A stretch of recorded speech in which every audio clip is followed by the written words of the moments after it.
ظاہری طور پر اس کے پاس کوئی اسباب نہیں، کوئی وہاں اس کی مدد کرنے والا نہیں، اس وقت وہ مدد کے لیے، فریاد کے لیے، اپنی مدد کے لیے پکارے گا تو اللہ کے علاوہ کسی دوسرے کو نہیں۔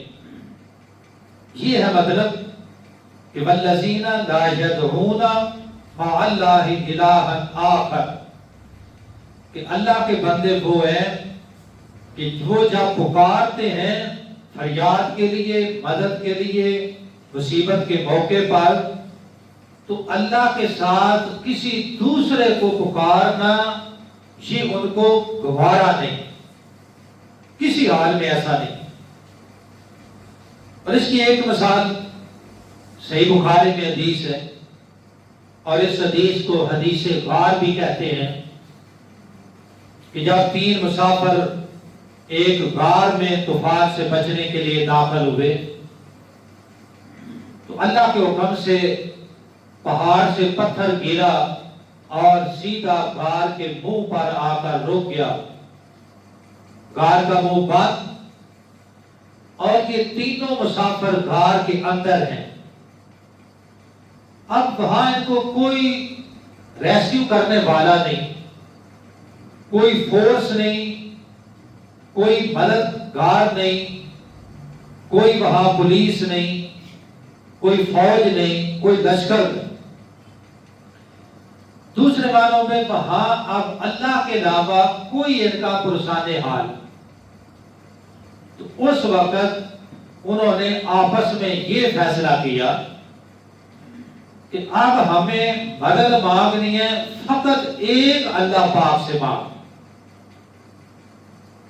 ورنہ وہ اللہ کے نبیوں کو مانتے تھے، ولیوں کو بھی مانتے تھے، فرشتوں کو بھی مانتے تھے، جنوں کو بھی مانتے تھے۔ یہ اللہ پاک کی ساری مخلوقات ہیں، اور اللہ کے ولی اس کے بڑے مقرب بندے ہیں۔ انبیاء کرام یہ انسانوں میں سب سے معزز ترین ہستیاں ہیں، مگر ان ساری باتوں کے باوجود انہوں نے نہ کسی ولی کو پکارا، نہ نبی کو پکارا، نہ کسی انسان کو پکارا، نہ جن کو پکارا، نہ کسی فرشتے کو پکارا، بلکہ ایک اللہ کو پکارا کہ یا اللہ تیرے علاوہ اس مصیبت سے ہمیں کوئی بچانے والا نہیں۔ والذین لا یدعون مع اللہ الہا آخر، کہ یہ وہ لوگ ہیں جو اللہ کے ساتھ کسی دوسرے کو پکارنا وہ برداشت ہی نہیں کرتے، وہ اس عقیدے کے حامل ہیں کہ مدد کرنے پر اللہ قادر ہے، شفا دینے کے لیے اللہ کافی ہے، رزق دینے کے لیے وہی رزاق کافی ہے، اولاد دینے پر وہی قادر ہے، مصیبت مشکل میں پھنسنے والوں کی مدد کرنے کے لیے وہ کافی ہے۔ وہ کسی دوسرے کو، بزرگ کو، پیر کو، فقیر کو کبھی نہیں پکارتے۔ اور حدیث قدسی ہے، اللہ پاک فرماتے ہیں یا ابن آدم، اے آدم کے بیٹے، لو آتیتنی بقراب الارض خطائی، کہ اے آدم کے بیٹے اگر تم میرے پاس اس حال میں آئے کہ تیرے گناہ زمین سے لے کر آسمان تک اور ساری زمین گناہوں کی بھری ہوئی، کتنے گناہ لے کر آئے، مگر ثم لقیتنی لا تشرک باللہ شیئا، مگر ان گناہوں میں شرک والا گناہ کبھی بھی شامل نہیں کیا، کسی موقع پر اللہ کا شریک نہیں بنایا، کسی موقع پر اللہ کے ساتھ دوسرے کو نہیں پکارا، کسی موقع پر اللہ کے علاوہ دوسرے کے سامنے سر نہیں جھکایا، اللہ کا شریک نہیں بنایا. لا تشرک باللہ شیئا، کسی چیز کو اللہ کا شریک نہیں بنایا، شرک والا گناہ اس میں نہیں. فرمایا لَأَتَيْتُكَ بِقُرَابِهَا مَغْفِرَةً، تو میں تیرے گناہوں کے برابر مغفرت اور معافی لے کر تیرا استقبال کر لوں گا، اور چاہوں گا تو کچھ سزا دے کر، اور چاہوں گا تو بغیر سزا کے سارے گناہوں کو معاف بھی کر دوں. کتنی بڑی بات. مگر شرط یہ ہے کہ ان گناہوں میں شرک جیسا گناہ سرے سے ہی نہیں ہونا چاہیے. قرآن مجید میں سورۃ الحج میں اللہ پاک ارشاد فرماتے ہیں، اور اس میں شرک کی مثال دی ہے، اس کی سنگینی کو بیان کیا ہے، اور فرمایا انہ من یشرک باللہ، کوئی بھی آدمی جس نے اللہ کے ساتھ شریک کیا دنیا میں کسی بھی چیز کو، کسی بزرگ کو، کسی ولی کو، کسی نبی کو، انسان کو، جن کو، فرشتے کو، غرض کے کائنات کی کسی چیز کو بھی اللہ کا شریک بنا لیا. انہ من یشرک باللہ، بے شک جو شخص اللہ کے ساتھ شرک کا ارتکاب کرتا ہے اس کی مثال یہ ہے، فرمایا فَكَأَنَّمَا خَرَّ مِنَ السَّمَاءِ، اس کی مثال اس شخص کی طرح ہے جس کو آسمان سے زمین پر گرا دیا. زمین پر گرا دیا گیا، مگر وہ زمین پر گرا نہیں، ابھی فضا میں تھا. فَتَخْطَفُهُ الطَّيْرُ، راستے میں گوشت خور پرندوں نے اس کو اچک لیا اور اس کو نوچ نوچ کر فضا کے اندر ہی اس کی گوٹیاں کر کے کھا گئے. یہ فرمایا کہ اس شخص کا حال ہے جس نے اللہ کے ساتھ کسی بھی چیز کو شریک بنا دیا. اور تَحْوِی بِهِ الرِّیحُ فِی مَکَانٍ صَحِیحٍ، یا پھر ہوا نے اس کو اٹھایا اور اس کو اٹھا کر دور دراز پہاڑوں میں، سمندروں میں، گہری کھائیوں کے اندر اس کو گرا دیا. فرمایا کہ جو حال اس بندے کا ہے یہ حال اس بندے کا ہوگا جس نے کسی بھی چیز کو اللہ کا شریک بنا دیا. آپ اندازہ کیجئے کہ اتنا سنگین جرم، اور آج روبے زمین کا چپا چپا شرک کے ساتھ اٹا ہوا ہے، بھرا ہوا ہے، لتھڑا ہوا ہے. وہ اللہ کی زمین جو بالکل پاک تھی، صاف تھی، پاکیزہ تھی، آج شرک اتنا عام ہوا کہ شرک کی غدارت نے اس زمین کو بھی گندا کر دیا ہے. اور زمین اس وقت شرک کی بھرمار ہے، اور یہ قیامت کی نشانیاں ہیں. جناب محمد رسول اللہ صلی اللہ علیہ وسلم نے فرمایا کہ قیامت قائم نہیں ہوگی مگر تب ہوگی جب شرک کے سارے اڈے، سارے آستانے دوبارہ پھر آباد ہو جائیں. جن شرک کے آستانوں کو، اڈوں کو، بت خانوں کو نبی پاک نے دنیا میں آ کر مٹا دیا، تباہ کر دیا، اور اللہ کے گھر کو بھی شرک سے پاک کیا. مکے کے کافر جو دعویٰ کرتے تھے دین ابراہیمی کا کہ ہم ابراہیمی ہیں، ابراہیم علیہ السلام کے دین کے پیروکار، مگر انہوں نے ابراہیم علیہ السلام کے دین کو نہ پڑھا، نہ سمجھا، نہ سیکھا.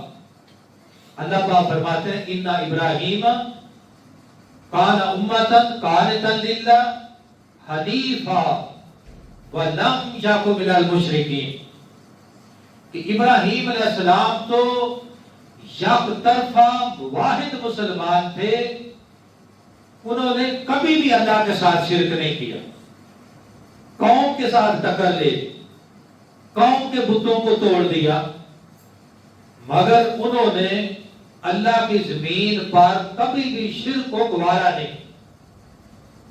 اسی وجہ سے ان کو آگ میں پھینک دیا گیا، مگر اللہ نے وہاں سے بھی بچایا۔ تو مکے کے کافروں نے اللہ کے گھر کو بتوں کے ساتھ 360 بت خانہ کعبہ میں رکھ دیے، اور ابراہیم علیہ السلام، اسماعیل علیہ السلام کی مورتیاں بنا کر خانہ کعبہ میں لگا دی، ان کے ہاتھوں میں فال نامے کے تیر پکڑا دیے۔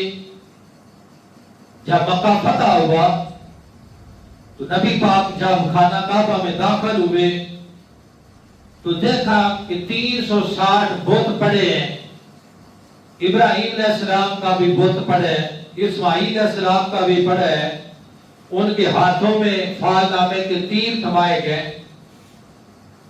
تو نبی پاک نے فرمایا کہ ان مشرکوں پر، کافروں پر اللہ کی لعنت ہو، انہوں نے اللہ کے نبیوں کو معاف نہیں کیا جو شرک کی ساری زندگی مخالفت کرتے رہے، ان کے ہاتھوں میں شرکیہ اور فال نامے کے تیر پکڑا دیے۔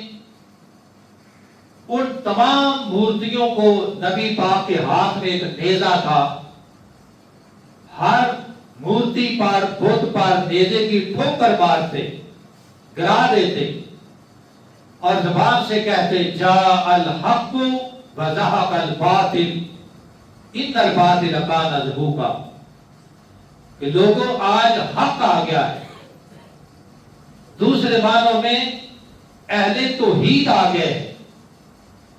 اب جب حق آ گیا ہے تو باطل بھاگ چکا ہے، اور یہاں باطل شرک ہے، شرکیہ اعمال ہیں، وہ شرکیہ ان کے بت ہیں جو خانہ کعبہ میں رکھے تھے۔ نبی پاک نے ان تمام بتوں کو کعبہ سے اٹھوایا، دور دراز پھینک دیا، توڑوا دیا، اللہ کے گھر کو بتوں سے، شرکیہ کاموں سے ہمیشہ کے لیے پاک کر دیا تھا۔ اللہ پاک فرماتے ہیں والذین لا يدعون مع اللہ الہا آخر، کہ اللہ کے مومن بندے، واحد بندے وہ ہیں جو کبھی بھی اللہ کے ساتھ کسی دوسرے معبود کو پکارتے نہیں ہیں۔ تو ثابت ہوا کہ شرک صرف یہ نہیں کہ ہم غیر اللہ کو سجدہ ہی کریں تو تب شرک ہوگا، اگر ہم غیر اللہ کو پکارتے ہیں مدد کے لیے، اولاد کے لیے، رزق کے لیے، نفع کے لیے، نقصان کے لیے، کسی کاروباری فائدے کے لیے، ہم نے صرف پکارا ہے، اور آج کتنے مسلمان ہیں جو پکارتے ہیں غیر اللہ کو، اور وہ بھی مسجدوں میں بیٹھ کر، اور لکھا ہوا ہے موٹی عبارت مسجد کے فرنٹ پر یا عبد القادر شیئا للہ۔ آپ نے کبھی غور کیا ہو تو کئی مسجدوں کے اندر لکھا ہوا ہے سامنے محراب والی سائڈ پر کہ یا عبد القادر شیئا للہ، کہ اے پیر عبد القادر جیلانی رحمت اللہ علیہ، آپ ہمیں کچھ دے دیں، ہمیں اولاد دے دیں، ہمیں رزق دے دیں، ہمیں نفع دے دیں، ہمیں کوئی فائدہ دے دیں۔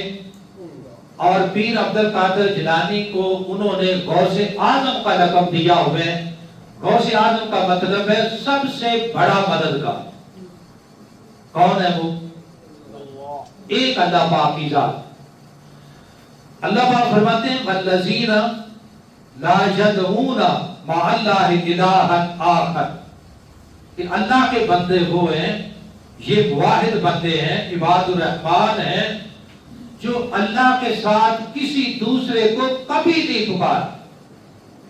کچھ بھی ہو جائے، جان چلی جائے، مال چلا جائے، اولاد چلی جائے، اور اس نے تو جانا ہی جانا ہے، نہ اولاد رہے گی، نہ جان رہے گی، نہ مال رہے گا، نہ دنیا رہے گی، کچھ بھی نہیں رہے گا. یہ تو جانی جانی ہے چیز، ہر چیز فانی ہے. تو ان چیزوں کی خاطر جس نے غیر اللہ کو پکارا، اس کا عباد الرحمان کے ساتھ، اہل ایمان کے ساتھ، اللہ کے مقرب بندوں کے ساتھ سرے سے کوئی تعلق اور واسطہ نہیں. دوسرا کبیرہ گناہ، اللہ پاک فرماتے ہیں وَلَا يَقْتُلُونَ النَّفْسَ الَّتِي حَرَّمَ اللَّهُ إِلَّا بِالْحَقِّ. عباد الرحمان وہ ہیں جو کبھی بھی ناحق کسی کا قتل نہیں کرتے. کوئی بھی ہو، خواہ وہ کلمہ پڑھتا ہے یا کلمہ نہیں پڑھتا، وہ کوئی بھی انسان ہے، کوئی بھی جاندار چیز ہے. اور یہاں خصوصاً انسان کی طرف اشارہ ہے کہ کسی بھی بے گناہ جان کو قتل نہیں کرتے، اور کسی کو ناحق قتل کرنا یہ کبیرہ گناہ ہے. جناب محمد رسول اللہ صلی اللہ علیہ وسلم نے فرمایا کہ معاملات میں، حقوق میں سب سے پہلے جو فیصلہ ہوگا وہ خون کے بارے میں، باقی سارے جھگڑے بعد میں، زمینوں کے جھگڑے یا جائیداد کے جھگڑے یا باقی اختلافات کے جھگڑے بعد میں. سب سے پہلے جس چیز کا فیصلہ ہوگا حقوق العباد میں، وہ قتل کے بارے میں ہوگا کہ اس انسان نے کتنی جانوں کو بے گناہ قتل کیا تھا زندگی میں. اب وہاں اس کو جواب دہ ہونا پڑے. یہ کبیرہ گناہ ہے.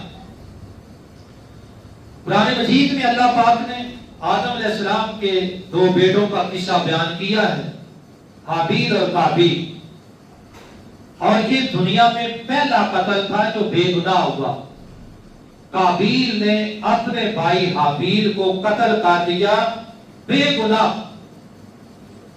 اللہ کے رسول صلی اللہ علیہ وسلم نے فرمایا کہ قیامت تک جتنے بے گناہ قتل ہوں گے اس میں قابیل کو حصہ ملتا رہے گا گناہ. یہ ایسا لعنت والا کام ہے. اور دور جہالت کو دیکھ لو، آج کا دور دیکھ لو، قتل و غارت تب بھی تھی، آج بھی ہے.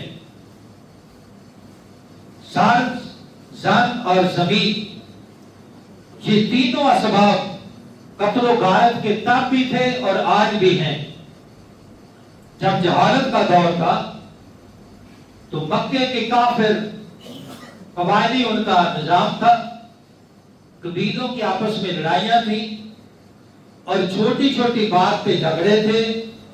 ایک قبیلے کا دوسرے، اس کا تیسرے کے ساتھ قبیلوں کی لڑائیوں میں صدیاں گزر گئی اور ایک دوسرے کو قتل کر کے انہوں نے اپنی تباہی کر لی. اب وہ خود کسی پناہ کی تلاش میں تھے کہ ہمیں کوئی ایسا موقع مل جائے، ایسا انسان مل جائے، ایسا ٹکڑا مل جائے، کوئی ایسا دین مل جائے کہ جس میں ہم امن کے ساتھ رہ سکیں. اس دور میں اللہ پاک نے بھیجا امام کائنات جناب محمد رسول اللہ صلی اللہ علیہ وسلم کو رحمت بنا کے دی. آپ نے پھر ان کو محبت کا پیغام دیا اور ان کو انسانیت کا درس دیا. ان کو قتل و غارت سے باز کیا، پہلے شرک سے منع کیا، پھر قتل سے منع کیا. اور قتل ان کا یہاں تک بڑھ چکا تھا کہ چھوٹی معصوم بچیاں جب کسی کے گھر میں پیدا ہو جاتی، 1 بچی یا 2 بچیاں، اور جیسے ہی اس کو پتا چلتا کہ میرے گھر میں بچی پیدا ہو گئی ہے، اس معصوم بچی کو بھی زمین میں گڑھا کھود کر زندہ دفن کر دیتے. یہ جہالت کا دور تھا اس دور کی بات. اور آج کے دور کی بات کو دیکھ لیں تو کتنے ایسے بدبخت آج بھی ہیں کہ جو بچیوں کو اس وجہ سے مار دیتے ہیں کہ یہ میرے گھر میں کیوں پیدا ہوئی. حمل ضائع اس وجہ سے کروا دیتے ہیں اپنی بیوی کا کہ اس کے پیٹ میں بچی کیوں ہے. اور اس قدر حیوانیت ہے کہ آج بھی وہ جہالت کی سوچ ان لوگوں کے ذہنوں کے اندر موجود ہے. اور سبب اس اللہ کے قرآن سے دوری ہے, اسلام سے دوری ہے, رحمت کائنات صلی اللہ علیہ وسلم کے فرمان سے دوری. اللہ پاک فرماتے ہیں جو میرے بندے ہیں نا عباد الرحمان, ان کے بارے میں فرمایا وَلَا يَقْتُلُونَ النَّفْسَ الَّتِي حَرَّمَ اللَّهُ إِلَّا بِالْحَقِّ, کہ وہ ناحق کسی جان کا قتل نہیں کرتے. اور آج چھوٹی چھوٹی باتوں پر کبھی بیل کا جھگڑا ہوا تو بھائی کو مار دیا, جائیداد کی وجہ سے جھگڑا ہوا تب بھی مار دیا, وراثت کی تقسیم کا مسئلہ ہوا تب بھی مار دیا. دور کیا جانا ہے, یہ چند دن پہلے جو راجویڈ کے علاقے میں صرف 30 روپے کی وجہ سے 2 بھائیوں کو مار دیا. یہ ایک واقعہ نہیں, 20 میں نہیں, سینکڑوں ہیں جو ہمارے معاشرے میں. اور یہ جہالت کی انتہا ہے. یہ عباد الرحمان نہیں, یہ عباد الشیطان ہیں, شیطان کے پجاری ہیں, دولت کے حریص ہیں, مال کے بھوکے ہیں, جو چند ٹکوں کی خاطر دوسرے کی جان دے لے. اتنی بڑی بدبختی ہے. اور ایسے لوگوں کے بارے میں اللہ پاک نے قرآن مجید میں فیصلہ کیا ہے کہ جس نے کسی ایک مومن بندے کو یا بے گناہ بندے کو قتل کر دیا, اس کا ٹھکانہ ہمیشہ ہمیشہ جہنم کیا. اس کے لیے کوئی معافی, ہمیشہ ہمیشہ اس کا ٹھکانہ جہنم ہے. لہذا عقل مندی کا تقاضا ہی ہے. جو لوگ اللہ سے ڈرتے ہیں اور عباد الرحمان ہیں, ان کی یہ نشانی ہے کہ وہ کسی بے گناہ کو کبھی بھی قتل کرتے بھی نہیں, اس کا سوچتے بھی نہیں. اور اگر انہیں کوئی قتل کی دھمکی بھی دے دے تو آگے سے انتقامت دھمکی نہیں دیتے. جیسے جب قابیل نے اپنے بھائی کو قتل کی دھمکی دی کہ میں تمہیں مار دوں گا, تو اس کے بھائی نے کہا کہ تم جو چاہو کرو, میں تمہارے خلاف اپنا ہاتھ بھی نہیں اٹھاؤں, میں نہیں تمہیں قتل کروں. اور نبی کریم صلی اللہ علیہ وسلم نے فرمایا کہ قیامت کے دن قاتل اور مقتول دونوں جہنم کی آگ. القاتل والمقتول کلاہما فی النار. صحابہ نے کہا اللہ کے رسول, قاتل تو جہنم میں جائے گا, اس نے قتل کیا ہے, مقتول کیوں؟ فرمایا اس وجہ سے فَإِنَّهُ حَرِيصٌ عَلَى قَتْلِ صَاحِبِهِ, کیونکہ اس نے بھی آگے سے دھمکی دی ہوئی تھی کہ میں بھی تمہیں نہیں چھوڑوں گا. جب دونوں ایک دوسرے کو قتل کرنا چاہ رہے تھے, ایک کا وار پہلے چل گیا, دوسرے کو موقع نہیں ملا, تو اس سے کوئی فرق نہیں پڑتا, دونوں اللہ کی نظر میں برابر کے مجرم.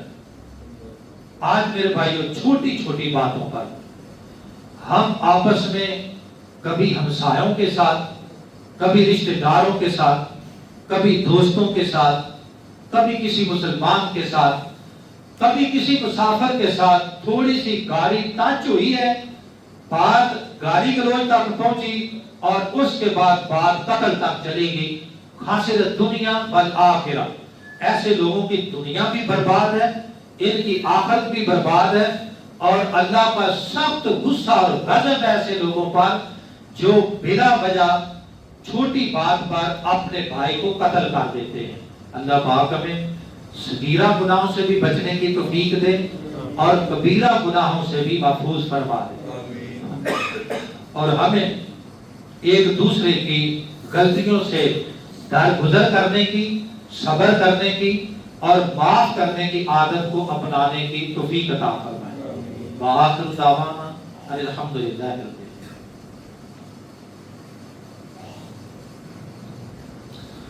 ان الحمد للہ نحمده ونستعینه ونستغفره ونعوذ باللہ من شرور انفسنا ومن سیئات اعمالنا من يهده الله فلا مضل له ومن يضلل فلا هادي له اشهد ان لا اله الا الله وحده لا شريك له واشهد ان محمدا عبده ورسوله اما بعد فان خير الحديث كتاب الله وخير الهدي هدي محمد صلى الله عليه وسلم وشر الأمور محدثاتها وكل محدثة بدعة وكل بدعة ضلالة وكل ضلالة في النار۔ محترم بھائیو، موجودہ عالمی جو خبریں ہیں آپ نے بھی سنی ہیں کہ 2 سالوں کے بعد جو فلسطین کے اندر قتل و غارت کا ایک بازار گرم تھا، اللہ نے فی الحال اس کو روک دیا ہے۔ کہ جنگ ابھی ایک دفعہ تو بند ہو گئی ہے۔ اللہ پاک ان مظلوموں کو مستقل اس ظلم سے نجات عطا فرما دے۔ لاکھوں فلسطینی جن کا جرم صرف یہ تھا کہ وہ لا الہ الا اللہ پڑھنے والے تھے، اس وجہ سے ان کو قتل کیا گیا اور بے دریغ قتل کیا گیا، ساری دنیا کے سامنے اعلانیہ قتل کیا گیا۔ لاکھوں فلسطینی شہید ہوئے، لاکھوں بیچارے زخمی ہیں، لاکھوں معذور ہیں، لاکھوں اپنے گھروں سے دور ہیں، جن کے گھر تباہ ہو چکی ہیں۔ ایک بہت بڑا المیہ ہے جو اس وقت فلسطینیوں پر ڈھایا گیا، ایک ظلم کی داستان